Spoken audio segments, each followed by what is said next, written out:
10-year note Treasury yields opened the session going lower, only to reverse on a stronger than expected Empire Manufacturing, taking yields all the way back up to 130. Yeah, that's the midpoint of the 6-week range. It's really where we've been dancing around. Yes, we've seen trades down to close to 1.25. We've seen rally pushes up higher in yield above 130, but we seem to find ourselves coming back to this midpoint like a magnet. That 120 to 140 6-week range we've been sort of stuck in, waiting for a catalyst event. Non-farm payroll came and went. We had some inflation data that came and went. The market traded on both sides of that 130 midpoint. And today we settled right at the number. So market clearly is waiting for something.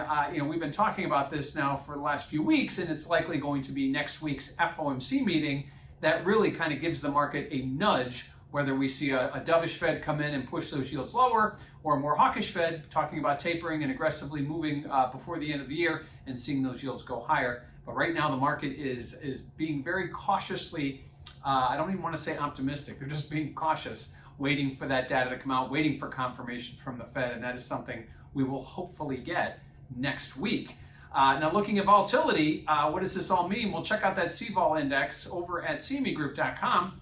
You'll notice that volatility remains very directional with yield, meaning as yields go up, we see volatility go up, and as yields go down, we see volatility go down. Today we saw a slight increase in yield, and yes, we saw volatility go up. There are some event risk areas in there that kind of throw that off a little bit.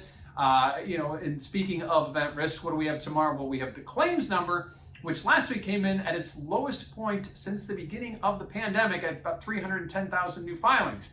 We are not expecting that to go down, but we're kind of expecting it to hang in the same ballpark. I think expectations are around 320,000. Likewise, we get the Philly Fed index, which has been in decline since late April, early May.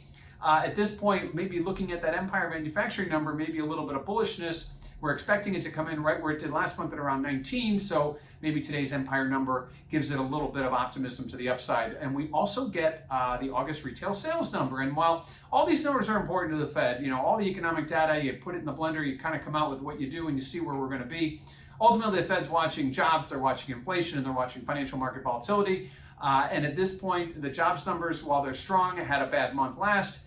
The inflation numbers remain elevated, but again, the Fed continues to say they're transitory. So it's all come down to possibly the growth numbers and the financial volatility numbers. Well, the financial volatility numbers have been lower, I should say. So it comes down to growth. And at this point, growth numbers are kind of all over the map as to where we're going to be not only this quarter, but next quarter and looking out into 2022.